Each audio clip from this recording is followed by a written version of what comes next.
তথ্য প্রমাণ লোপাট করলে সংশ্লিষ্ট ব্যক্তি বা আধিকারিকের বিরুদ্ধে চূড়ান্ত শাস্তির বিধান রাখা হোক। মামলায় সাক্ষ্য প্রদানের সময় কেবলমাত্র গুরুতর শারীরিক অসুস্থতা, হাসপাতালে ভর্তি ব্যতি রেখে সাক্ষ্যদানের দিন পরিবর্তন করা যাবে না।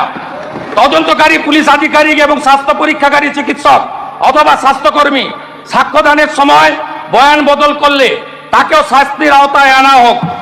সাক্ষ্যদান চলাকালীন রাজ্য সরকারের পুলিশ কর্তৃক সাক্ষীগণকে পূর্ণ নিরাপত্তা দিতে হবে এবং বিচার প্রক্রিয়া 30 দিনের মধ্যে সম্পূর্ণ করে শাস্তি কার্যকর করতে হবে। প্রমাণ লোপাট করেছেন আরজি করে, আপনাদের এই বিল আরেকটা আরজি কর হলে কার্যকর হবে। তাই দফা 1 দাবি 1, দফা 1 দাবি এইসব যাবে না। This slogans will not go. দফা 1 দাবি 1, This cannot be a part of the discussion.